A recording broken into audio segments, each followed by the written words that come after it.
Hello and welcome to Off the Shelf with Phil and Dave, the movie talk show where each week one of us takes a movie off our shelf, presents it to the other for discussion.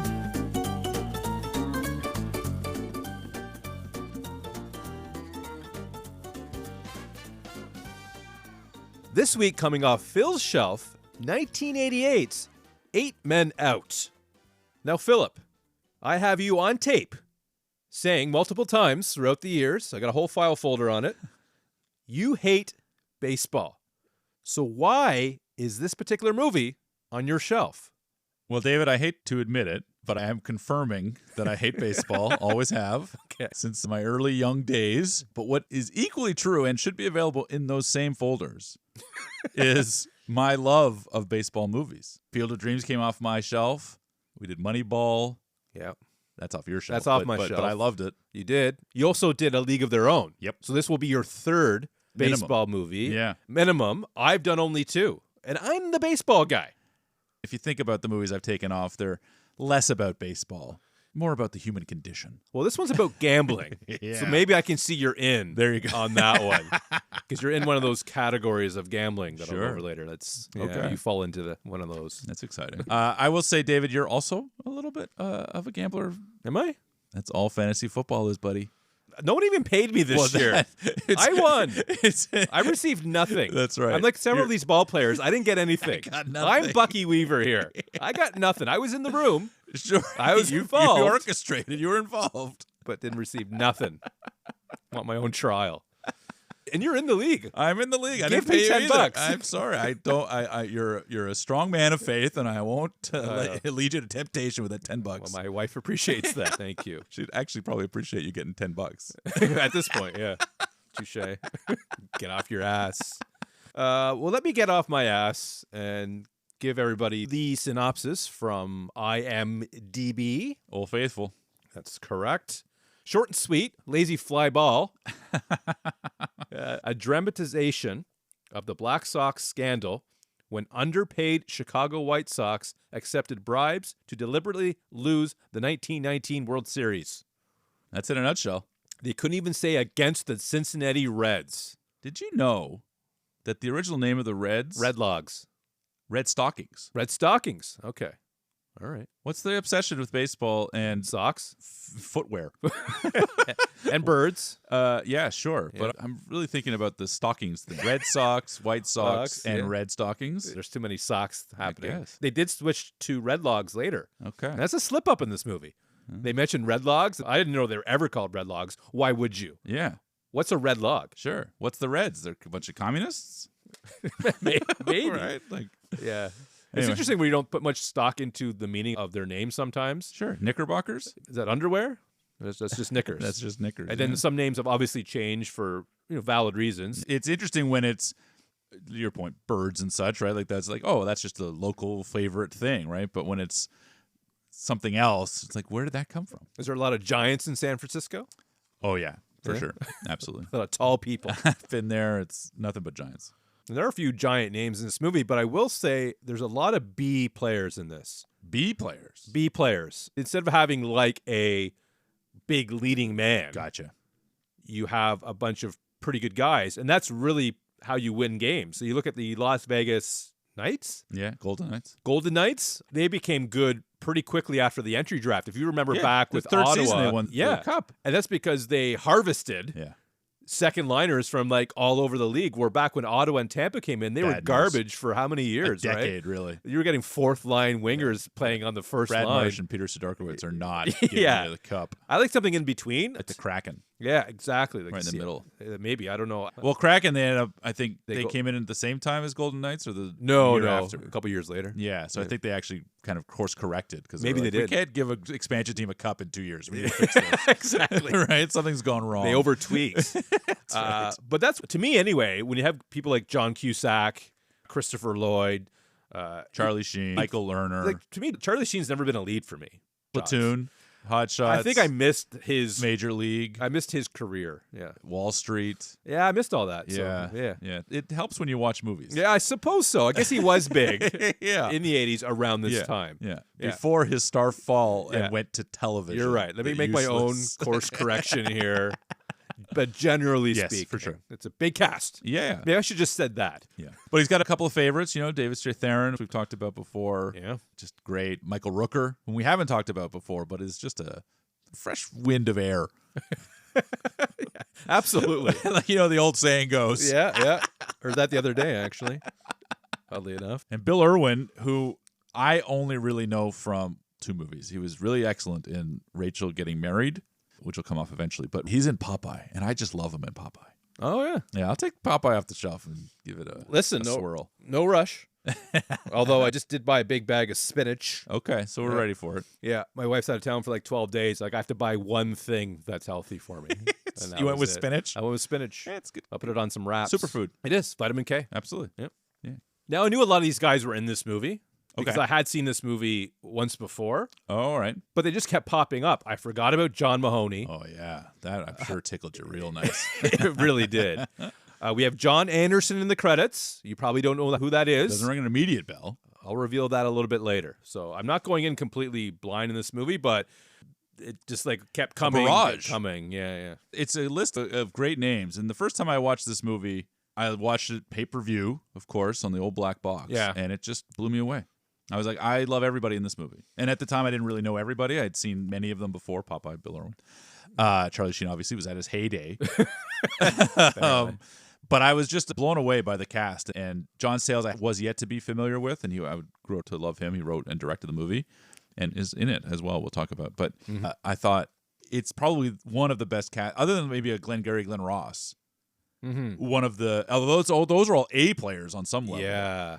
And here, to your point, the B players. Well, I mean, you got Gordy Clapp. That's Come true. on. But just a great, stellar lineup of Yeah. actors. And I think everybody's firing on all cylinders. I think this is an exceptionally well-performed, acted movie.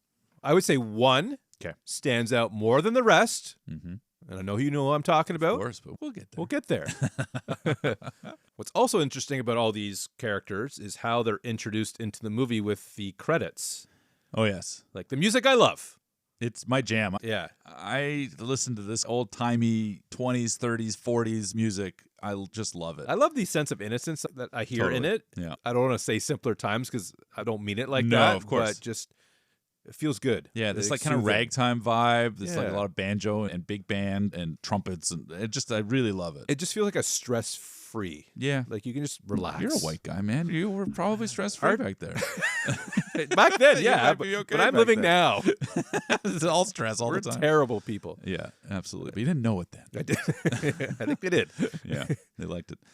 Yeah, and it's a great song. After you've gone, you probably don't remember, but it's a pivotal song in All That Jazz at the end of that movie. It's about remembrance and things like that, and the things you'll miss when you're gone, and people that will miss you. And I think it's appropriate for this movie, considering the subject matter are these 8 people that never played again. You'll miss us when you're gone kind of ideology is in that song. So it adds an extra layer of depth. And if you'll allow me a little bit of digging. Don't I always? Now, there's one way to look at this, of course. The credits both rise, if you recall, and then they fall. And someone might say, oh, well, that's like a baseball, right? You hit the ball, it goes up, it goes down, it lands. Gravitativity is your friend. If there's a fly ball, yeah. But it's also perhaps metaphorical for the team itself. We watch them effectively peak. And then they're in the World Series, favored to win, and squander it. So there's a way to look at the credits as that. We have Comiskey, owner, and he is talking about how great and tight-knit this ball club is, and they're the best players, and they're upstanding young citizens of the city and good stewards of baseball. He's fun to listen to. Oh, he's great. Yeah, very articulated, and He's fun great. voice, yeah. And we're cross-cutting that with the team on the field, busting balls with College Boy in particular, played by Bill Irwin. Ah, yeah, Collins. Wouldn't kill you guys to go to sleep every once in a while. So I like, okay, so there is a discord there, but he's trying to oversell it, and that's okay. Yeah. And then we also have Christopher Lloyd as Billy Burns. Billy Burns. Former Sleepy player. Billy Burns. Yeah. And he is chatting with Bill. Bill, Actually, Bill another the boxer. Bill Baharg or something like that. That's his character's name. Yeah. And they're trying to get a feel. They're looking around thinking, how do we make a little money on this? You know what's interesting about this introduction of those guys specifically? Tell me. Had I not seen this movie before, I would have been confused. I understood Inception better than certain exposition points in this movie. Really? Especially at the beginning. It's because they didn't spend 7 minutes telling you about maybe. it? There's just a lot of people, and they all have the hat on. Yeah. So Who's working for who who? are the gamblers? Who's the sports writers? Yeah. So I struggled a little bit this time, Okay. but I was able to get through pretty quick because I more or less knew what I was getting into. But for a new viewer, Yeah, at the beginning it might be a little bit confusing, It's a but little certainly by muddled, the yeah. end you're like, okay, Sullivan, I know him. He's always in the shady business. I think the other part of it is they're talking like it's 1919. Yeah. I don't know what you're saying. Sure. Like, I don't get the lingo. Yeah. So it can be a little problematic. It's my favorite part of it is things like the Hudsucker Proxy, which we'll talk about, but just the rat-a-tat type of dialogue. When we get Abe Attell later, we'll get into all of this, but when he's sort of, yeah, you're a chump, you're a bum, you're right, all of that I dig. I like it. I Sure. just sometimes don't get it, which is not abnormal. No, not at all. No, Certainly. Listen to the archives. Yeah. So having those elements allow the audience, because he says, Chick Gandil, and then they cut to Michael Rooker. Hap Felsh, oh, well, that's Charlie Sheen. Oh, Bucky Weaver, he doesn't like to lose. There's John Cusack, right? So I like... Not liking to lose. Exactly, again, complaining, right? Yeah. So you have this shorthand, this very Yeah. economical way. With a cast this big, and everyone's wearing the same uniforms, everyone's kind of got the same vibe, This is the way. it's an opportunity to really put a face to a name immediately. And I thought that's really clever. It's the only way to do it. One thing I didn't like, and it bothers me, was the Joe Jackson introduction with the heckler. Yeah, that's terrible. I'm with you. Just so on the nose and mean. Yes. But the comeback, Terrible. and then he just sits down. That's it. You don't... Humbled? That doesn't humble you. Like, people No. don't give up, like, spell shit. Like, You're right. yeah, I'm like, this Okay. is just... Ugh. Yeah. Yeah. That's the least favorite part of the movie is that right there. It is, yeah. So I'm with you. It's one of the rare times where your ridiculous nitpick is my ridiculous I know. nitpick. They're just so focused on the heckler and the way he just sits down and admits defeat after one little comeback And it's from not a even guy. that good Like, one. It might be the reason it doesn't end up on my shelf. Wow. I don't know. If that's the impetus? Actually, it isn't. There is something else a little bit later that, this one we can get through. Okay. That's a foul ball. We can move on from this. We can move on.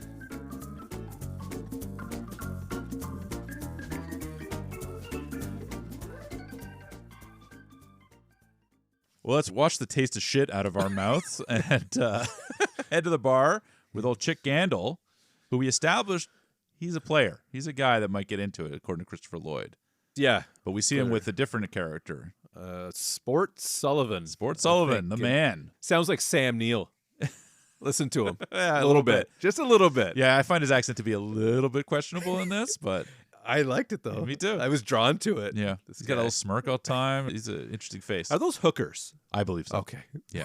That's sure. They didn't look like hookers. Oh, I know. But, you know. I know. I would say Rooker as an actor, I don't really know. Okay. That's on me. That's on you. Wasn't on a TV show. No, it wasn't on Bosch or Monk.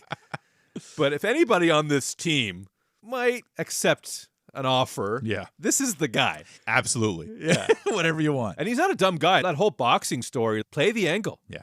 I don't have to beat you to a pulp, break your job. Let's split the $50 and go a couple rounds. That's it. Make a nice show of it. Yeah, which boxing is another sport 100% susceptible to this sort of situation here. Yeah. And I mean, it's indicative. It's everywhere you turn, and that's a big, big example. Like, who do you trust? Yeah. Even most recently with Tyson and Logan Paul or one of the Paul people. Oh, yeah, one of the The Paul whole guys, thing is, it's like a money grab. Yeah. Like, what are we doing? Yeah, I can't trust anybody. Netflix is putting it on. I don't trust that it's real. Like, it's just, I don't trust anything anymore. It's hard. It's really hard. It is, but it's fun to watch these things in this era. Yes. Just the difference of technology and how information gets out there. It's a different setting, right? Like, it's a different world. We've looked around and accepted these changes that have happened over all these years, but everything's incremental. So a movie set in 1919, made in 1988, watched in 2026. Yeah, it's quite the right. Like, we have a lot of other stuff in there to mess with it, but in 1919, you only know your very little prism, and boxing, yes, obviously was riddled, but you couldn't have foreseen, I don't think, what the world looks like 100 years later. And similar to Gandil, I think Swede Reisberg, Yeah, shortstop, played by Don Harvey. Your boy. Ah, he's great. Die Hard 2 fame. That's true. Yes. I was wondering where I saw that face before. Just one of the bad guys in the airport. That's it. A couple years after this, or a year after this. And I think he's fantastic in this movie. Yeah. I don't think he's a very good guy. No, he's got some questionable boundaries. Yeah, like he's very quickly variant.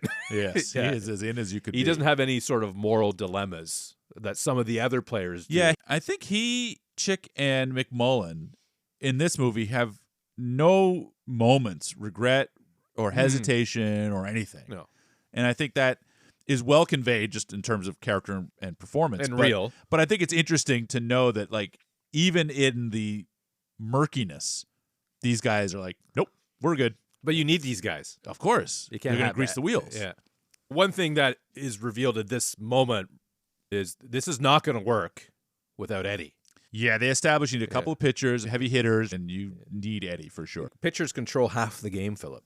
Yeah. Interesting. There's some defense, which we'll see soon. Some Yes. questionable defense. Yes, certainly. But yeah, for sure. And the catcher to a lesser extent, which maybe they want to get him involved too. But, yeah, I think that's an interesting dynamic that plays out throughout the movie. It's the battle between a good, honest catcher and a less than honest pitcher, and how that relationship works, I think, is interesting. It's like Clinton and Blair.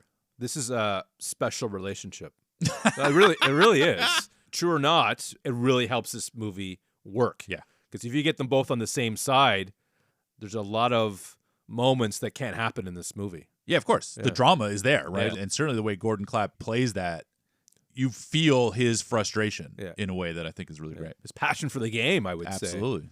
For love of it. But to get Eddie, he needs a motive. I get the impression he's a pretty straight shooter. And we're at this point in the movie, and just in general, is I'm not on the player side at all. Oh, okay. I don't necessarily know the salaries of these players. So we put this into today, 2026. These guys are making millions upon millions upon millions of dollars. Yeah. That's real money. You don't need more. What do you got to complain about, right? Yeah. Yeah. So that is not a way that you would flip a guy. Sure. But here, okay, yeah, maybe they're not making that much money. Well, at the very least, it's the bonuses, right? Like in this instance, Eddie's looking for his bonus. 30 games.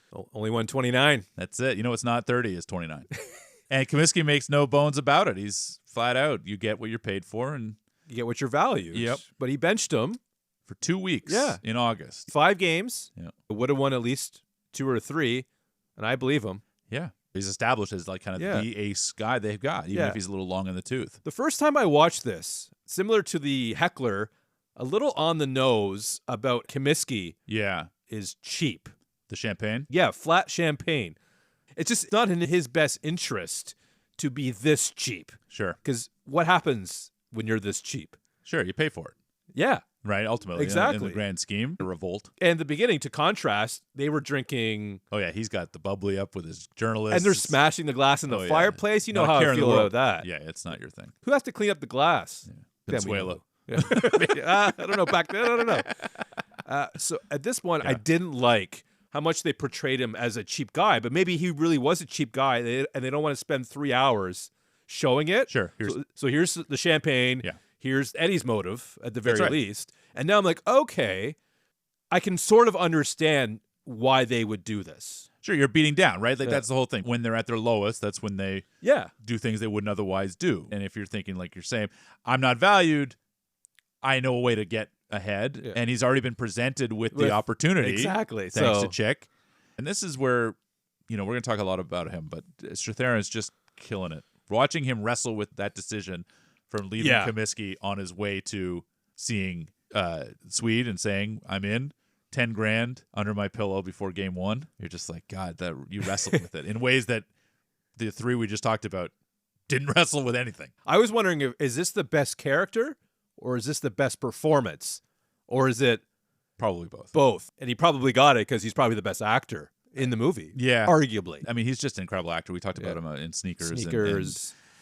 Memphis Belle. Memphis Belle, yes. JB Sweeney, like and DB Sweeney. TV JB. This is Curb Your Enthusiasm. That's right, JB Smooth. And there are other performances that I like in this movie, and I'm glad I did because, like I said earlier, I did find some of the gambling confusing to who's paying who's putting money on what. I got the general idea. Yeah. But Lerner. Michael Lerner. Michael, thank you. Plays a gentleman named Ross Steen. Yeah. And he seems to be the biggest guy. Not the big guy in Boston, which is Sport Sullivan. That's right. This guy's a little bit bigger. Yeah. Yeah. Literally. Yes. But here he is introduced in this scene. What are your thoughts around that? It's one of my favorite scenes in the whole movie, in part because it is so specific, targeted, if you will. Yeah, Rothstein is he's got some good dialogue. an interesting character, a historical character, right? We watched, Boardwalk Empire on television. And he plays a big part in that. But fundamentally, he's a guy that was in that world, big gambler, head of a family, this kind of thing. And he is played expertly by Michael Lerner here. Yeah, he's been in a lot. I don't know what, but it's seen him around. But one of the things in this scene, he's talking about the ethos of gambling in particular. And he's fighting with Abe Attell, and Abe is trying to convince him on this thing, but he's smart. He's looking at the big picture.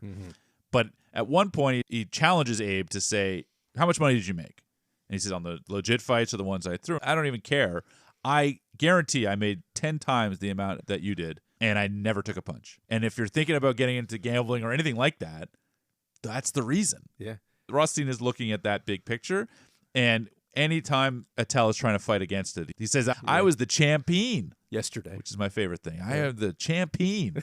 They don't use that word enough. Not anymore, but yeah. And he says yesterday. Doesn't matter. Doesn't matter. I have the money you made, and you tanked. You're a nobody. Yeah. It's just that jockey-nerd dynamic. Totally. But it's also the crux of the whole movie is in that.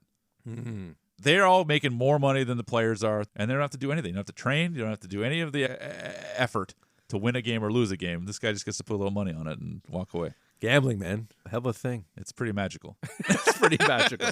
I think, to me, I was thinking about gambling, and I feel like there's 5 levels of gambling. Hear me out on this one. Level 1 is scratch tickets. That's my sweet spot right there. Yeah? That's where. Well, I have you in the second category. Level 1 is where I started. I had a real problem with that's scratch tickets. Real problem. Me too. I'm with you, buddy. Category 2 is the slots. Oh, yeah, sure.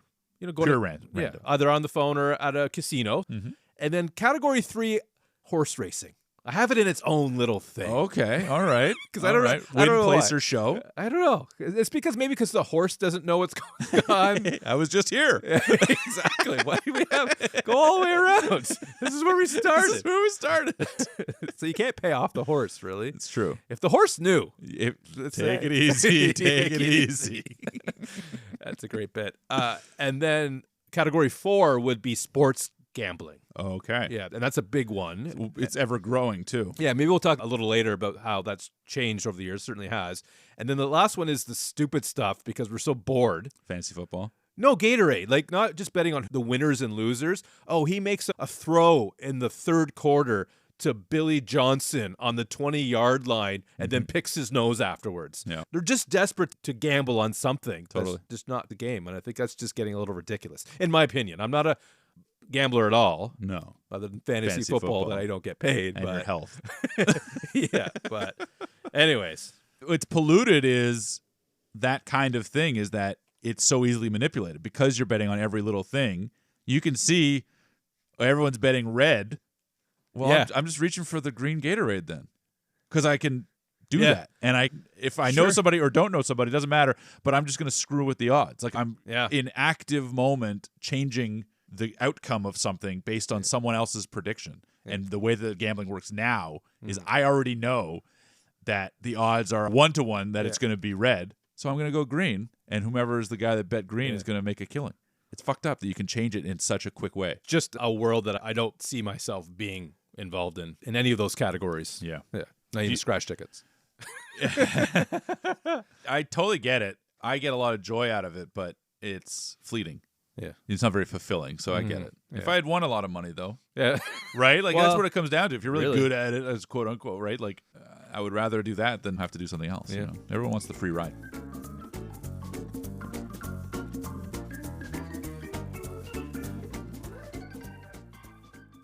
When they're on the train, Cusack, who happens to be in the room, Yes.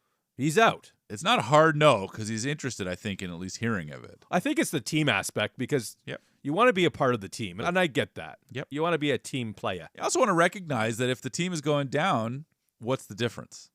Right? Sure, Like, that's the question the movie kind of asks. No one's if the first pitch hasn't even been thrown yet, right? Yeah. So it's really just sort of theoretical. Like, oh, listen, maybe there's something here. But yeah, he's very non-committal. But it seems at this point they have enough guys because they have the pitchers. That's right. Lefty is in. I don't like lefty. I'll say it right now. I'm just not a fan of lefty. Bold. Can't make up his own mind up for himself. Just does what Eddie does. Okay. I don't like lefties. Maybe that's it. Yeah, I was going to say, maybe this is a little deeper meeting here. No, I love my dad. He's a lefty. But this takes us right into game one. Yeah, absolutely. Eddie's the leadoff, the starter. Yeah, he's the starter. He's not the leadoff. Yeah, That's the batter. So I fixed it. I want the record to show. Yeah, well, you're not the only one that fixed it. I found interesting the cue, if you will, to say the fix is on. Yeah. Hit the first batter. Yep. Okay. All right. I guess you could just tap your hat, or you can give away our whole plan right away. Yeah. You have one of the best pitchers in the game. As established earlier. That's the impression I get. Correct. And you hit the first batter? To me, as an audience of the movie, it seems like it's a bit of a giveaway to, hey, these guys might be throwing the game. Right away, like that. Yeah. Okay. We'll go out through this whole game because this is really we're setting a tone. A showcase moment to establish, really. What I found interesting about that, because I don't know enough about baseball if that's real or not real, or it makes sense or doesn't make sense. It happens. Of course. But my thing with that was I loved the drama on Lefty's face and a few of the other teammates when the first pitch is a strike. And there is this feeling of, oh, shit. We're getting screwed because Eddie already got his $10,000. Do they know that? No, but so the point is, Rooker does, Eddie has the money. In which case, he could theoretically just go, "I got my money, man. See you later." Even Rothstein is a little like, "What is happening?" Do they not know how to cheat properly? Like you just don't. Well, I think the rest of the movie really shows no, and that's for dramatic purposes, certainly. I think the challenge is for someone who's watching the movie, like I said, knows that it's on. Yeah, and being someone in the stands who doesn't realize that they're throwing the game. Okay. It's obvious to us, and it's going to get more obvious as we talk about this scene and later. But it made me think about a Yankees game last year maybe or the year before where there was 2 or 3 errors by players who aren't really players that make errors. And this was a big game. Okay. Like Judge dropped a ball. Wow.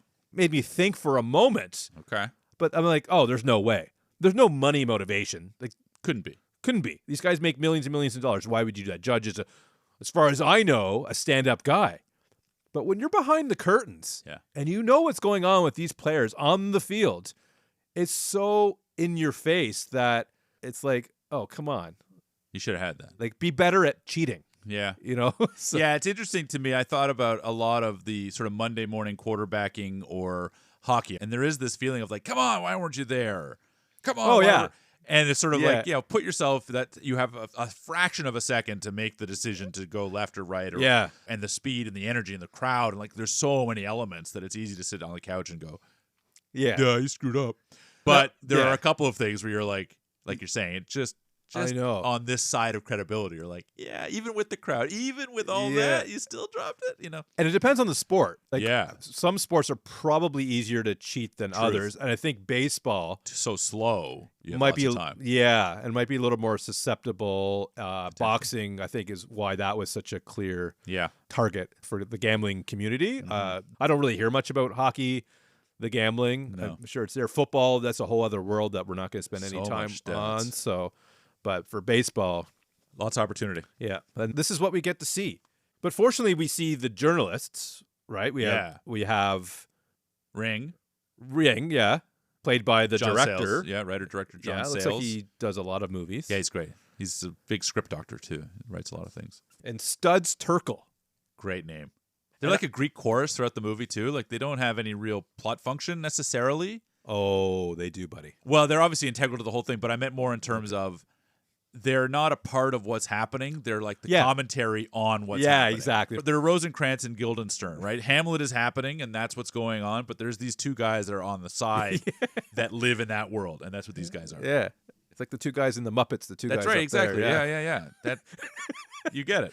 And I love his line where let's have 2 separate score sheets and let's just circle players that might be suspicious. So I think, fortunately for me, I'm like, okay, at least somebody here, other than me, gets it because we have a first play where it's made and Rooker makes this look. Yeah. What are you doing? Well, we can't mess up every single play. Yeah. you have to balance it out, wait for the fourth inning. Yeah. The impression I get from that look is every play has to be messed up. And that, even for a fan, Of course. is going to pick up on that. It's going to stink pretty quick. Yeah. My read on that, my take was, it's because it's so early in the game and the series, and everything is still a little murky. Yeah. Like that first pitch from Eddie, it's suspicious when, like, I thought we were in this. Give me some reason to think you're on my team. But if your first play is running fast as you can, leaping and catching a ball, you have yet to prove to me that you're on my side on this, right? Fuck something up in the first inning so that I can go into the second inning feeling a little better about my life. Yeah, okay. Because I'm on my neck out here, like that's how I take it. I know. Relax. Just let the game come to you. But I agree. If it's like first play, first moment, you're like, you idiot. What? You're like, okay, dude. Yeah. Chill out. But honestly, that's not even the worst one. But this is something that has stuck with me in the movie as like it's a little too obvious. Too on the nose. But I tried to put myself in the shoes of the fan that maybe they don't really notice too much. Yeah, I think it's tough when you're dramatizing too because everything needs to be visual. I think if you watched real-time footage, it probably may not have been quite so on the nose, but for the purpose of the movie, I agree things may be a little exaggerated, and I think to your point, there's a few other ones later that you just have to wonder what the hell's going on with life, However, Sheen's character, Felch. Yeah, Hap Felch. Out of just pure instinct, catches the ball. Yeah, like ego too. That I like. Yeah. I don't think they necessarily realize, like, once you're in it, the natural instinct is to perform. Yep. Yeah, you're an athlete. This is your world. And you want the fans to love you. Yep. And I don't think they consider that necessarily. No, and Lefty calls him out on it later too, where he says, no one wants to look bad. Yeah, exactly. So Eddie's going to have to do it on himself. And he really does. And it really makes me sad. Throwing just clunker after clunker after clunker. And watching Eddie deal with that and wrestle with that while the crowd is booing, like the pressure of that feeling, I wouldn't want to screw up just for that. Mm-hmm. And that's what your point with Hap was. Like, I don't want to be booed. I want to be cheered. Of course. And so I get a little embarrassed for him. Luckily, Kid pulls him. Guess it's not your day. And the ambivalence with something like, guess not, and walk away without putting up a fight or anything. It's like, God, it's heartbreaking to me. Yeah. And it really makes me sad. Pitchers don't hit at all anymore. Oh, really? They abolished the pitcher rule in the National League, I want to say, 5-6 years ago. Okay. Which I personally like. Why not? Yeah. What's a pitcher bringing to the table? Well, I always thought it was weird that half the league did it and half the league didn't. That's the weirdest part. Yeah. Like when somehow it's an AL rule versus an NL rule, you're like, come on, get on the same page. Now you have the new rule where Ohtani pitches and is allowed to be the DH. They made a special rule for an anomaly. He can just do everything. And allegedly, and a little bit of this too. Maybe we don't know. His beak. I don't know. He seems like a nice guy. That's right. Yeah. And in and around rule changes, actually, this is something that I didn't realize till last year. I was talking to a buddy at work, Dan, big baseball guy, and he said, I think they changed the balls again this year for more home runs. I'm like, what do you mean? Okay. I had no idea they ever did that. Really? No. I thought the ball has always been the same. I know they try to cork the bats, but that's illegal. You can't do that. Maybe they've changed the weight of the bats a little bit, but I'd never thought that the ball changed. And this scene here, they're talking about dead balls, live balls. Yeah. It's going to be tighter, strong. I had no idea either, but I'm not a baseball guy, so it's not surprising that I wouldn't know. But I'm surprised to hear that you had no idea. And that disappoints me. That you didn't know? It does. You disappointed yourself? I like certain things that don't change because I'm a big stats guy. Sure. So you have a batter hitting 20 home runs. Next year, he's hitting 40. Yeah. It changes the record books. Yeah. It changes the whole flow of the game. Sure. It's all home runs and strikeouts, which to me, as a fan, is boring. I want the doubles. I want the triples. Okay. I want the catches on the warning track. I don't want these no-doubt home runs. That doesn't interest me. Joe Carter. Nothing better. It's Crack beautiful around the world. But if it's happening all the time, doesn't it lose some of its zest? Sure. So this scene is talking all about that when Eddie has a meeting with Ring Lardner, director. John Sayles, Because he wants to see if Eddie's on the level. That's it. That's the whole purpose for the moment. Yeah. This is just brilliant to me. Brilliant storytelling. It says it's going to be hard on pitchers next year. He says, well, it's always hard. But the implication is it's going to be easier for home runs, which is going to dynamically change the game. Mm-hmm. He's getting ahead of the game, it seems. Yeah. He's practicing for that. That's right. And I found that part particularly fascinating because there's an element of home runs save the game that runs to me. What little I know of baseball, that theme seems to come back over and over again. The drama of what's happening right now. But what happens in 1920 with the live ball? Babe Ruth. So you have a hero. Yeah. You've just watched Sure, yeah. your heroes go down in flames. The scourge of gambling. Who saves the day? Home run hitter Babe Ruth. And then later you got Roger Maris and Mickey Mantle. They're chasing Babe Ruth's records. That's right. Which I guess they could have done without changing something. The balls again. Totally. And then later you've got the strike, the canceled World Series. Killed the Expos. Absolutely. That hurt. And what happens after that? Well, we've got McGuire and Sosa, and they're doing their thing. He grew up overnight. He grew up real nice. But you're caught up in it as audience. So you're like, I'm let down by my heroes. They turn down money. They can't get a deal. Yeah. So I'm out. And then, wait a minute, I'm back in because home runs after home runs. Sure, yeah. Barry Bonds after that. Yeah. Right? So all of these crux moments, it feels like, when baseball is down and out, it's the home runs that save the game. And it feels like this is the origins of that. Yeah. And again, this movie's made in 1988. That's pre all of the stuff I just talked about. But it's in there that home runs save the game. It's interesting to me. I love the scene, but having that information bothered me because I do like what I thought was pure baseball. I don't like gamblers getting involved in it. Sure. I don't mind the scratch tickets, honestly. Even the horse racing, maybe because I don't do it. Sure. I don't really care. But because I love baseball, a movie like Moneyball, where you have the romance of baseball, this taints the game and ruins it. Sure. Did Deflategate ruin football for you? You're a No. Pats guy. That's a good question. No, it didn't. Because they all do it. There you go. It was a witch hunt. Yeah. Oh. The Jets... There's really cracked something open here, folks. There is a whole record book of cheating instances. And the Jets cheated more, as an example. I'm not sure exactly. I'm just throwing out some names here. Yeah. Bad reputation for them now, but Sure. who cheated more often. Okay. The difference is the Patriots got caught. Yeah. The Patriots got caught because they're good. They're dominant. They're dominant. Yeah. But other quarterbacks went on record as we just like a certain feel of the ball. Sure. A little puffier, a little looser, whatever it is. Whatever you like. They had been doing this for decades. It's just now like, oh, we have to find something on Brady. Sure. He's just too good. Oh, he's been doing this. Joe Namath was doing it probably. I don't know. But it's like something that's always happened. Yeah. Why are we focusing on this now? And is it that big of a deal? And they made it to be such a big deal when in reality it wasn't that big. But I don't have the same feeling around football because there isn't that romance. Yeah.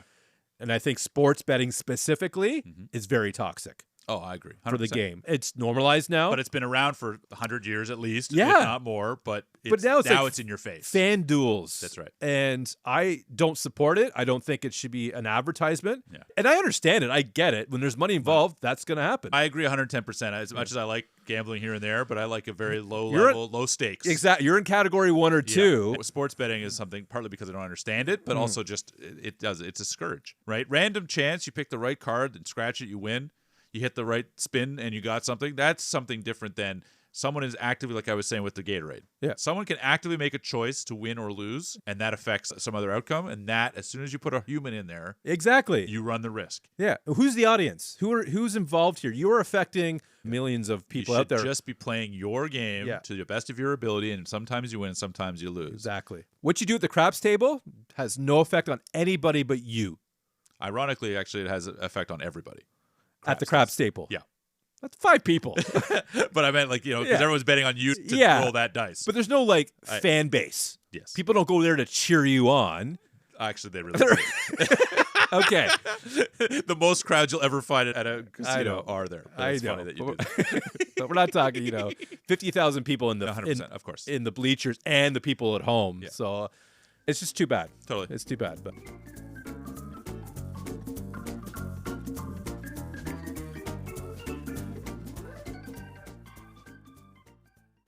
let's move on to game 3. This I have problems with. Okay. Yeah, this might be the reason why this movie doesn't go on my shelf. Wow. Yeah. Okay. That bad. Tell me that about bad. Because I think I may know what you're talking about. I'm sure you do. It's involving a running error. Oh, my God. Not a this is fielding terrible. error. Yeah. Gandalf's hesitation to go to second base. Yeah. That's a forced play. You have to go. Do you know what that is? I know a little bit enough about baseball to Okay. that. Yeah. If it's a fly ball, different story. Sure. You got to tag up. There you I go. know. You I pay attention. and it's super obvious. Yeah. To the fans, I think it is. Yeah. Even to the players on the bench. Why are you fucking like what? Like What they're are you yelling at him, doing? Like, come on. Yeah. And I was pulling out my hair at that point. Very ridiculous. Yeah. I thought the same. As much as I don't like the eat shit or spell shit or whatever else, like in that, I agree with you 100%. Yeah. This is the worst error, if you can call it that, in the whole game to me. And it means so much more to the movie than the heckling. Exactly. I can get past that. Totally. This, I honestly have a hard time getting past it. Maybe I'm just putting too much emphasis on it, but just his look, I'm like... Yeah, I think ultimately you are probably putting a little too much on it. You're able to move on from things like I that. can acknowledge it and immediately move on. But I agree. If I'm anyone of those crowd, if I'm anyone on the field, if I'm anyone watching or hearing on the radio, anything that would visualize what happens, this game is rigged, and I want my money back. Yeah. Period. That's it. And none of this works if they get caught. Correct. Unless everybody is just keeping it under their hood, under their wrap. Yeah. Right? But fortunately, we have Dickie Kerr. Saving the day. Bush Leaguer. Hell of a game. He reminded me of Trey Savage. Tell me about him. I don't know who you're talking about. Did you not even watch the playoffs? Playoffs? The playoffs? Yeah. No. The Jays were in it. Yeah, I knew what was happening. Okay. I didn't watch any of it. Well, this is a player that started in A-ball, Okay. went up to Double-A. That's better. Yeah. I think even you can follow along. Yeah. To Triple-A. Okay, it's 3 times as good as the first one. Towards the end of the season, got called up and not only pitched in the World Series, but was arguably the best pitcher in the World Series. From A-ball to the best pitcher in World Series in the same... Arguably the best pitcher, let's but put there, certainly, asterisk. I would say the Jays' best pitcher. Really? Yeah. He does have the advantage of batters don't know what he's going to do. That's right. Hasn't established a career worth of... That helps. Sure. But he was throwing Interesting. good stuff. They could not hit Really? his sinker, I think it was. And forgive me if that's wrong. It might have been a splitter. Like, he was getting strikeout after strikeout. It was awesome. And that's what I loved about baseball, is to have this kid come up. And man, just the feeling he must have had. When I saw this movie, because I don't remember anything you just said. I remember what you said, but I didn't see the games. Yeah. But watching this movie and feeling, and now you're saying this, what I thought about it when I saw this young kid untouched by what was going on around him, I thought of Moneyball, and I thought of being romantic about baseball. I was like, this kid is so eager. Yeah. He watched kid play the game when he was young, right? Like, just loves it. He loves the game. He's Sure. just there for that. Yeah. And he's untarnished. There was a little bit of my romanticism of baseball, which I don't like, but I can appreciate it. I was like, yeah, there you go. And he wins, especially after the drubbing that the last 2 and embarrassment I was feeling. Like, I don't want to watch this. It's too bad. And Chick, like, makes me angry that he's doing that. So to get a win is not just good drama. It happened, but it's just well laid out and at his feet, I think is really great. I don't think it was good for Bill Burns, though. Speak. Krug from Star Trek 3. That bankrupted Billy Burns. Yeah, the whole gambling community got nailed on that because they were thinking it was going to be a clean sweep. Yeah, again, I'm confused about that whole thing of who's betting on what. Well, everybody's betting against them. For the whole series, I thought, but on a game-per-game basis. Yeah, I think game by game. They just assumed. That's my take, is that everybody had bet the Reds to win because they're going to tank, right? Their money is on the White Sox are losing. Yeah, but the whole series, though, is my question. Is it okay that the White Sox won a game or two? Like, where's the bet? It would have been if they told them, don't bet against us on game 3. That's where the point is that they bet as if they're going to lose. Yeah, so they're betting on the sweep. Well, they're betting on games, game by game by Reds game. win. Sure. Best of 9. Like, who has time for that? Yeah, clearly nobody, because they changed it eventually. Speaking of pure games. But but yeah, it is, I think, designed to say, we're in this together. But because they haven't gotten any money from the gamblers, they don't have to bring them into we're winning this one or we're losing this one. If I were thinking, this new guy, we haven't talked to him, we don't know anything about him, maybe we keep our bets this time. Maybe we just put that under the mattress for a game. If the pitchers control half the game. That's right. And they've established that because they need 2. And you have someone who we all know, I mean, hasn't been touched. Weaver will argue in a scene coming up that he doesn't know who's cheating and who isn't. But we know Dickie Kerr isn't. And we know Shock, Gordon Clapp. Yeah. We know he's on the level. Yes. Is that good? Very much on the level. Yeah, you want to be on the level, right? Yeah. Yeah. When you're not on the level, That's a whole wagon thing. That they could win. Yeah. So, yeah, you're right. That's on them. That's it, a little bit. Yeah. But they call it out right away. Makes that joke, can you spot me the train fare back to Philly? Like, I'm busted. Ah, man. Good for them. Yeah, good for them. But that win, that victory, doesn't last very long. It really doesn't. Eddie's back for game 4. Yeah. Normally, Philip, it's a 5-man rotation. Oh. Now, in 1919? Maybe not. That's why it's so easily acceptable. But even in the playoffs now, you'll cut that rotation down to get your guys in. Yeah. The good ones. Yeah, for sure. Yeah. Yeah. You're Yaskavich. Yeah. So I bought into that he's already playing again. Yeah. I think it's a different game, period. Their gloves just look like giant hands. They really do. And they just left them out there most of the time. But you're right. Eddie shits the bed right away. Early on, eh? Another one just tanks it. And at this point, Kid knows. And I love his approach to it, where he's not completely direct, but he says, not on today, eh? Yeah. With the tone of like, I know you're cheating. Yeah, guess not your day. Yeah. Same thing as earlier, right? Guess not. It's really shitty. But we get a particularly poignant moment from a side character we talked about earlier when Ring says, "You lied to me, Eddie." Yeah. I'm shocked at how poignant I thought that little line by that performer. It really did it for me. I was going to say poignant. You've overstated. I have, but I wasn't sure if it was. Because I still don't know exactly what it means. It means it affected you emotionally. Well, it did. Yeah. On what level? I don't know. Who's to say? But it was a great line delivered by a great actor. Yeah. Who'd have known? He's really into this role. The dude is singing. Just singing a song right there in the middle of the movie. Did he just come up with that? Is that a written song? Have you heard it before? Did he change the lyrics to a different song? He did do that, yeah. Okay, so it was a known song. Yeah, I'm Forever Blowing Bubbles was the song. Okay. But he rewrote it to... It's not on my Spotify. But, no, not yet. And he's got a great singing voice, too. The guy can do anything. Apparently. He's really good. What I like about that, too, is he's calling them all out on it on the train. And right after that, Swede just looks up at him and says, crackpot. Yeah. And it's once again, those three have no moral qualms whatsoever. They're told to their face, I know that you're throwing this whole thing. And they just have no hesitation. They're still like, oh, it is idiot. Swede would fit in so well today. Yeah. You know what I mean? It's his world. We're just living in it. It's his world. We haven't talked a lot about Gleason, Kid. No. John Mahoney. I know you're aching. For the things I don't like in this movie, I really like him. Of course. I like how he discovers that they're cheating. I love his approach to it. And I love that he has gone to Comiskey at this point. Yes. So he has done what he can do. And one line that was said earlier that I loved to Kid was Eddie when he says, "We don't have a beef with you." That's right. I got no beef with you. The way he delivered that line, I loved it. And what's happened since then with Kid's character, I'm like, that line makes complete sense. Yeah. It also makes you kind of sad. Yeah, that too. Right? Like, I think to some extent, because this guy lives and eats, breathes baseball too. Yeah. Where am I working next year? Do I get fired because we lose the World Series? Yep. Not my fault. My stuff that I love about him in this movie is predominantly his excitement. When they're hitting, and he's in the dugout and he just like leans into camera, like big clap, big smiles, big excitement. And that's my favorite Mahoney stuff in this. He's great. Yeah. He does have my least favorite line in the movie, though. Oh. You'll play. Oh, that was bad. Yeah. You'll play. I purposely left that out. It's bad. Yeah. But everything else this guy does, incling what happens later in the courtroom, I just think, you're a great actor. He was great in Striking Distance, if you recall. I do not. Okay. Fair enough. Put that right out of my mind. I'm pretty sure it's Kids' excitement about the great plays and everything that has them decide to play for real now. I think it's the money. Or it might be because they didn't get the money. It's the money. Yes, they didn't get paid. Yeah.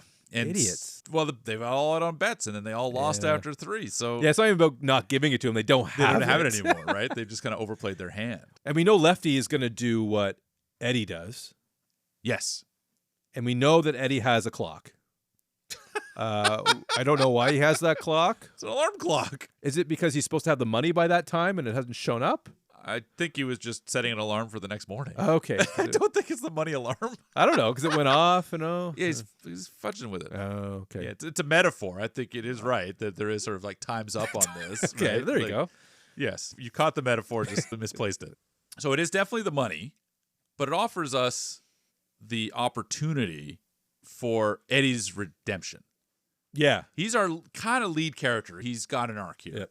We see him wrestle with decisions. He has the audience's attention. And so watching him pitch himself, if you will, kids giving up on him. This is a great scene. Absolutely. So Yeah. he's warming up, and kids is like, you're done. He says he's going to go with Dickie. Yep. That's all I want to say. And Eddie just keeps pushing back. I can't miss. Like, this is the one. And the way he says it, because there's this undercurrent of kid knows, or at least we think he might know. Oh, he knows. So, like, there's this undercurrent between the two in this moment. I just think it's beautiful and really well played by both those actors. And even having Mahoney say to clap, keep an eye on him. Yeah. I still don't trust you. Exactly. Which is I get what you're saying. Yep. You've swung sides. Yeah. But I got to be careful. Totally. Rightfully so.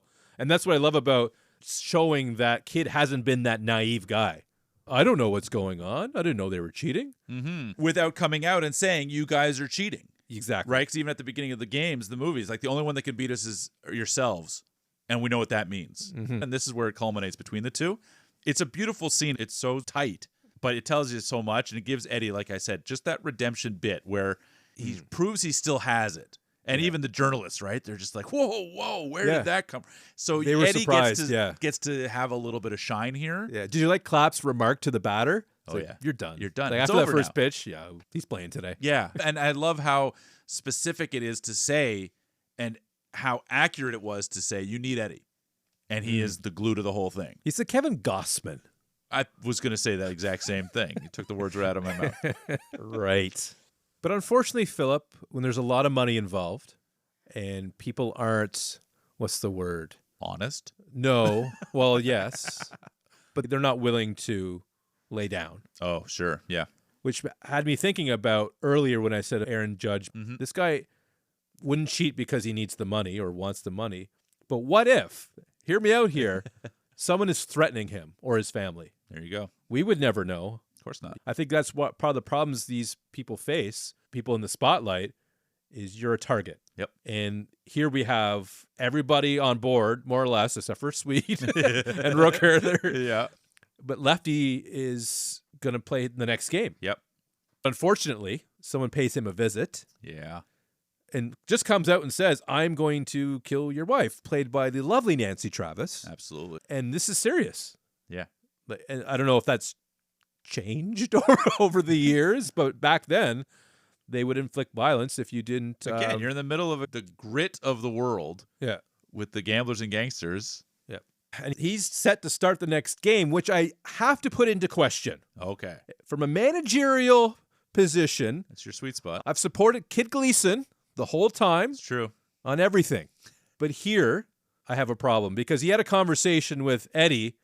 Can't miss. He doesn't know that Lefty's back on board. He's tanked worse than any of them. Yeah. We did establish earlier that where Eddie goes, Lefty goes, but I don't know that Kid knows that. Kid knows Dickie is ready. rested Yeah. and played one hell of a game. Yeah. Who do you go with, Phil? The hot hand or the guy that has clearly thrown at least one game? I think they made a tactical error. This is on Kid. Yeah. There it is. Yeah. Could have gone a different way. Yeah. Absolutely. Yep. You know who wishes it went a different way was Nancy Travis. I don't like awkward, uncomfortable, embarrassing moments. Who does? Not for me.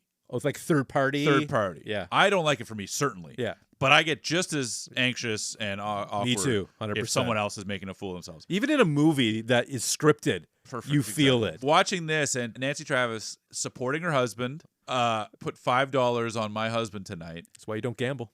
That in and of itself is awkward because we know what's going to happen. Yeah. And wrong. And wrong. I guess. I don't mind. But watching her and watching what Lefty does after that is genuinely heartbreaking to me. And it calls into question things like Eddie's family in those first games where they're the mom, the kids are ducking her head in the thing, you know? Like all the hope and support and love that your family gives you, and then you shit the bed so egregiously. God, it makes me skin crawl. I could sense and see her sadness. It's so sad. That's how good Nancy Travis is. She's good. She's wasted in a very small part, but she delivers when she's in there. Great in sitcoms. Oh, I'm sure. That's your sweet spot. Nancy? Nancy Travis? Yeah. Because Cusack has a moment with his wife, which is completely different because he's on the other side of things. Yes. You know, I go on the field. I don't know who's cheating, who isn't. Yeah. He does. I think it's pretty clear. Has an idea. I think he should by Should that have watched point. Game 3 and Chick there. You know. Yeah, exactly. There's no emotionality to her character really at all, but it's just a completely different dynamic from the wife's perspective, as it were. We've talked about how it affects the team and affects the audience and it affects the crowd and the gamblers, like all these decisions that are made, but also the family, the kids. The kids are going to grow up with a dad that is in the books. Yeah. And not in the right way. And not in the right way. And you don't think about that in the moment, I'm sure, but hindsight and history has proven, like, that's sad to me that their dad is crooked. And that's, anyway. Asterix. That's right. Yep. Little Jimmy Maguire. Little Bobby Sosa. And ultimately, they lose. That's the end of the game. End of the road, end of the series. Yeah. Lefty got pulled pretty quick, but damage was done. That's it. He says even, like, didn't take you long. Oh, my God. I love that line. Fucking heartbreaking, that, again, kid is just, I know, but I'm not going to be direct because that's just not what you do. Yeah. He's not a rat or a whistleblower. No, not enough people were. No, and I want to pose this question to you because it's always bothered me in sports, in the police force. We talked about it an episode a while ago. The difference between a rat and a whistleblower. Because when you have a guy like Swede and Gandil making these decisions that you're forced to go by because you're on the same team. Why do I have to do that? You're hurting me. You're hurting my values. Yep. Lefty's wife has been threatened. Yep. So we need people like Gordon Clapp, college boy, to be honest and say this is going on. Yep. But sometimes when that does happen, it's okay, and they're called whistleblowers. What's the difference between being a rat, especially in the police world? You don't rat on your partner. Sure. And I'm not saying you do, but if they put you in a position that compromises you. I think it's a corporate thing. I mean, I think about the Usual Suspects where they talk about how Kaiser Soze was a spook story. Rat on your pop and Kaiser Soze is going to come for you. Right? So it's like that is the criminal element. You're a rat, you're this. But if we talk about The Insider, a movie that we did in the archives. That's a whistleblower. That's a whistleblower. So it's a corporate thing, I think, more than the other. Okay. So don't rat on your friends if you're Gordon Clapp because you're like your team, so right? So he's a rat. I believe he would be in the rat but that status. That term has negative connotations to it. And I don't think Clapp is a bad character. I don't think he's a bad person. He played his heart out. He loves the game of baseball. He wasn't involved. Sure. I think that is perfectly fine then. I agree. Good. If Comiskey, as he does later, says there's something rotten in baseball, probably a whistleblower. Probably. Corporate. That's right. Get that corporate label. Yep. Sounds a lot better. A lot better deal.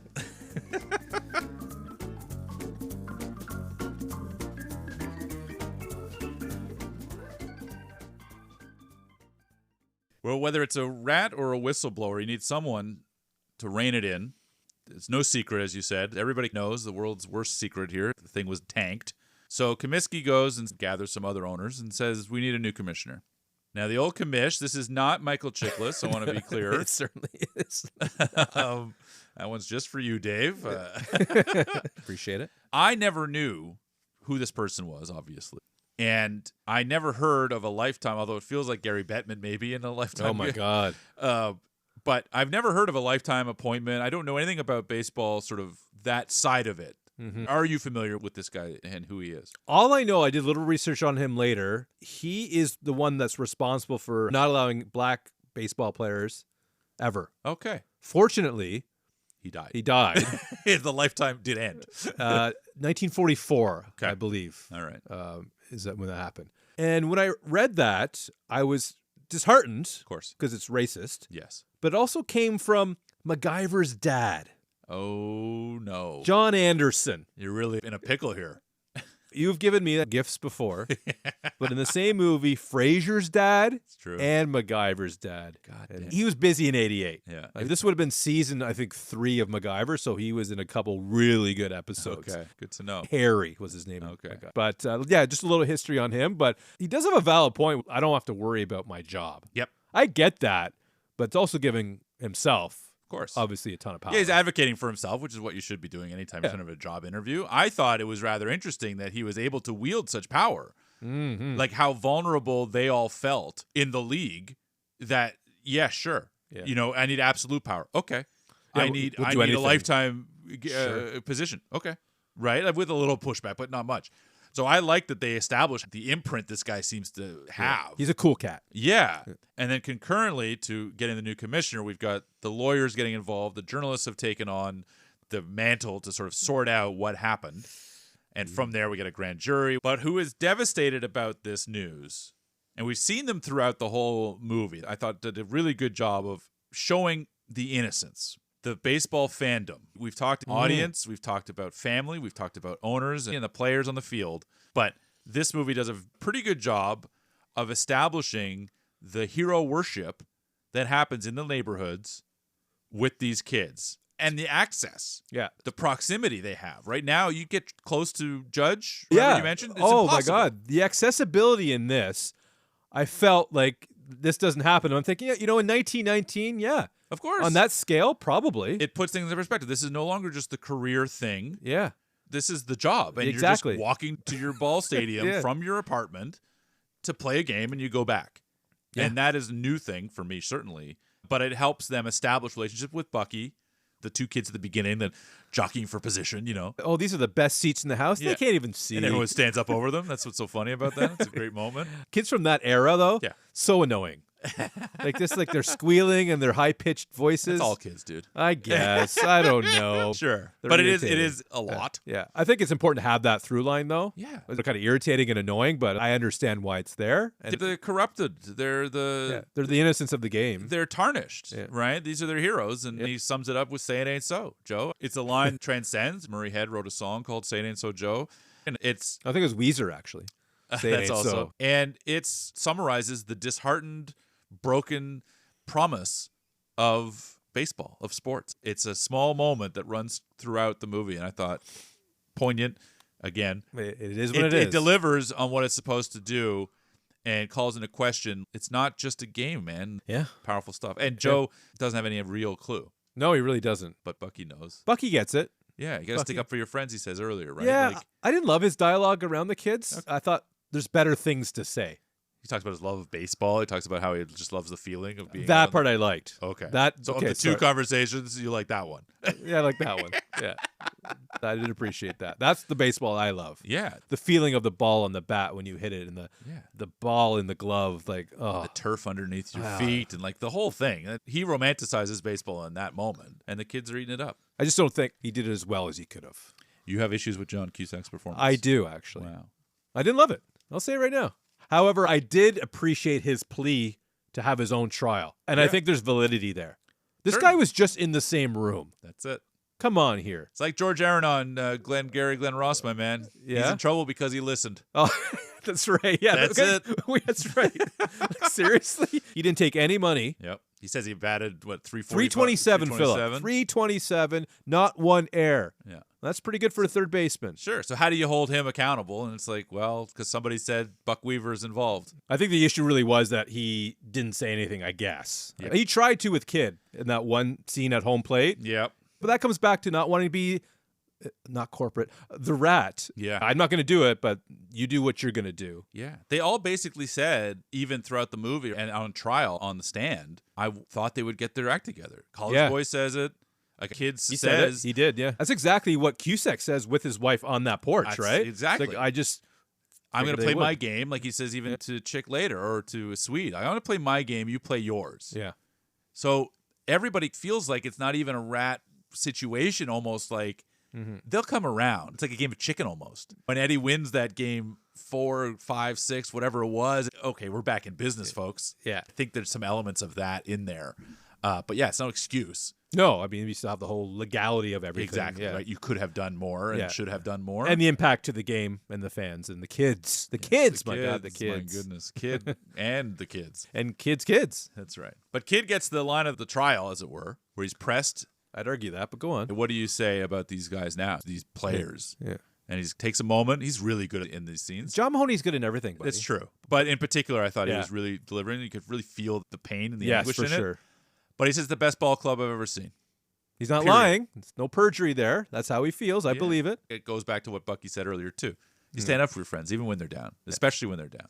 I felt this was Collins' one time to shine. Oh, yeah, it's true. Good call. You're a remarkable person. Your words, not mine. Yeah, he's smart. But in the end, they're acquitted by the law of the land. They're feeling good about life. They're going out to celebrate. This is really good. The pressure's gone. Yeah. The coast is clear, my man. And it's really amplified on Rooker.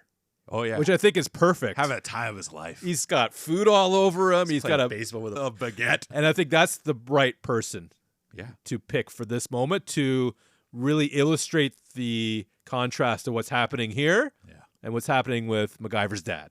It's brilliant to me. And it reminds me of Quiz Show. We haven't talked a lot about it, but this movie in a little bit here reminds me of the ending of Quiz Show and the idea that something is won but also lost at the exact same time. That's right. And the choice this movie makes to intercut everybody at the table celebrating in their tuxes, having their champagne, having a great time, laughs and relief, intercut with Mountain. You can call him that. Well, better than MacGyver's dad, I think. At least his character's name is there. Yeah. He lays down the edict that no ball player that's ever going to bet and be bet on and bet with and consort with gamblers will ever play baseball again. Yeah, and that's where it's clarified for Cusack. Anyone who was in the same room but didn't say anything, I'm like, oh, that's the problem right there. Yeah. He's hardcore. By association. And he just lays it flat as we're intercutting. It's just magical to me. It's such a gut punch. The fact that they don't know what's happening, like they know obviously eventually, but in that moment, the choice to show them at their peak. Oh, yeah. While they're done. That's good. It's really good filmmaking. That's good filmmaking. Yeah. I get that. It's obvious to me. But it really sucks for Weaver. Yeah. Like, just, that sucks. And he fought the whole time. Until he died. The title credit says that he fought every year to get his name cleared. I felt for him. Yeah. Yeah. It's great performance It's by a great John performance Cusack. at that moment, yeah. But I don't really love the choice to end the movie in 1925. 6 years later, and random Joe Jackson is playing some ball game. Bush League thing. Triple A, double A. Bucky's watching him, and the crowd is talking about, that can't be him. I just thought that was a little contrived. You know, that wouldn't happen today. You wouldn't be able to get away with that. No. Everyone would know that's you. Of course. I think more of the issue I have is with the choice to end the movie like that. Not that it could or couldn't happen. Okay. It doesn't bother me. Again, I accepted the movie told me. Is it because the movie's just, you're done with it? It feels like I'm done at that point. And I didn't need to know that Shoeless Joe went on. Now, this is pre-Field of Dreams. Now, the book had been written. Mm-hmm. So the Shoeless Joe thing that comes into play in Field of Dreams isn't really the thing yet. So I didn't really feel like it needed that button on this movie. It just felt like it's a unnatural way to end, whereas the other one felt ended with the hard cut of like, these guys are banned, period. Move on. I like it other than Bucky being there. Oh, okay. Leave him to out. Fill it in. Sure. Why is he there watching? Yeah. If Joe's doing his thing. He really loves the game he's playing. And like, oh, is it? And the audience could be, It'd be like a Nolan moment. Sure. Like we don't really know if it's him or not. That's right. I mean, we know because it's JB Sweeney or DB Sweeney. So we know. Yes. Well, speaking of him in Inception, the immigration officer that was in Inception, yes, I believe killed him in Jericho. I think you're right. Because that was the mayor in Inception, and Sweeney played the bad guy, season 2. Fantastic, by the way, performance in that. Like I say, Morales and from La Bamba, right? Yeah. Great cast of Jericho. Season 2, man, was very good. Peak. Yeah. It was great stuff. But it did peak because it got canceled. Yeah, well, you know. That was the end of it. Well, speaking of the end, this is the end of the podcast. David. Philip. What are your final thoughts? You alluded to earlier that it might not end up on your shelf. What's your final verdict on that? No, I don't think so. Oh. Listen, I love baseball, and I like stories like this. But that running error by Gantle keeps this off the shelf. Wow. Well reasoned. All jokes aside, though, what I like about baseball is what you see in Moneyball. Field of Dreams, I would say. Trouble with the Curve. Not a great movie, but the goal of that movie is what I'm looking for. However, it did make me interested to learn more about the scandal that maybe wasn't shown in the film, like Everest did for you. It's like, I'm curious to know more about the story. Now, that was enough for you to put the actual movie on the shelf. Yes. Not the case in this instance because of the error. What it comes down to is that play. Wow. 8 seconds of a 2-hour movie, Yeah. and that's the difference maker. 8 seconds out, buddy. That's it. It certainly wasn't a waste of time watching it. Wow, high praise. It's two things that I don't need together.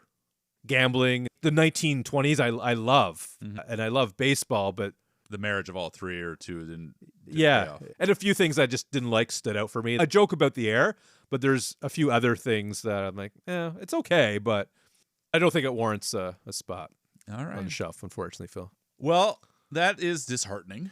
Especially considering I still have trouble with the curve on my shelf. Exactly. So. Yeah. If you look at the history of your shelf, I think it's really a question why this one wouldn't make it on for 8 seconds. Yeah. However, I can't argue. It's your prerogative. But I had the same experience as you in terms of curiosity. And I don't do this often, as you know. When we do based on a true story, you've mentioned before your wife eats it up. Oh, yeah. Like, Just- yum, yum, yum. Yeah. Yeah. Doesn't matter what it is. Just if it's true, I'll watch it. Yeah. So I thought it'd be fun to look at a couple of things that this movie, let's say, presented one way and the reality went a different way, and wondered how it may affect your appreciation or understanding of the movie and if it changes your perspective on it at the end. Okay. I'm surprised. We don't normally... Do a fact check in the middle of it? I understand. I understand. When we watched Everest, Yeah. I just found that stuff, and it changed how I thought about the movie, because I mentioned, I thought that's a movie moment. And Yeah. you realize it's not a movie It's moment. not. It's right. And it can work the other way as well. Yeah. Like, you watch it regardless. A movie is a Correct. movie The is movie's a movie. It doesn't even bother me, as Yeah. we've established. But I think it's interesting to consider. So here Yeah. are a couple of things that this movie presents as fact Okay. that has, in the 100+ years since, been debunked, let's say. Okay. So Comiskey, Yeah. not cheap by all accounts. Really? Highest paid team in the league. Oh, my God. He was fairly generous. See, that I take exception to.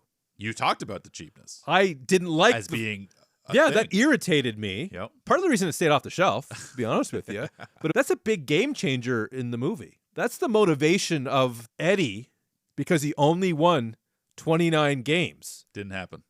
I was cheering for the players at that point. I'm like, yeah, Yeah. screw Comiskey. Sure. This is a job that you're underpaid.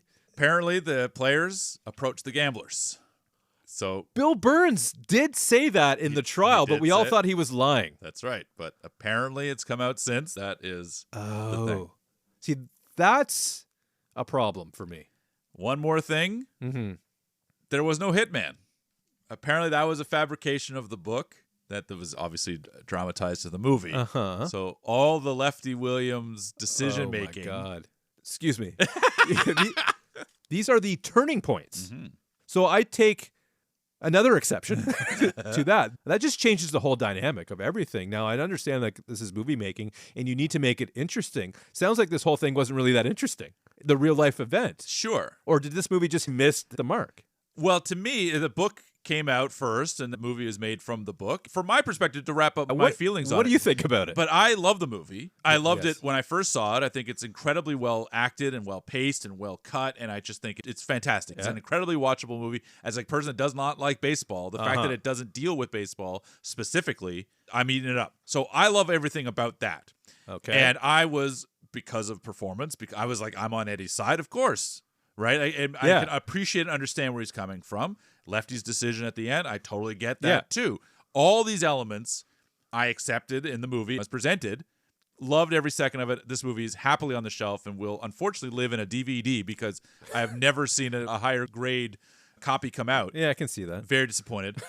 So I'm like all over this movie. But because of my experience with Everest, I was thinking, well, I'll dig a little deeper. Oh, let's open up. I'll spend a little time. Why not? Yeah. Watched a YouTube documentary of like an hour and a half of. So this is like taking the blinders off of you because you don't typically even care.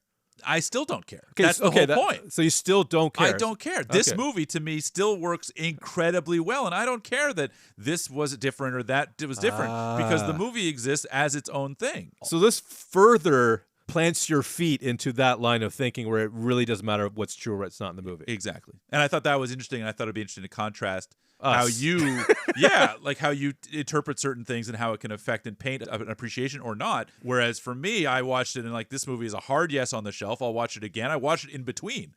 I knew the stuff and I watched it the second time. I was like, this is still great. It doesn't matter to me. If Strathairn had been worse, or that scene had been less interesting, I would have maybe bumped on it. But for me, I love this movie and everything about it.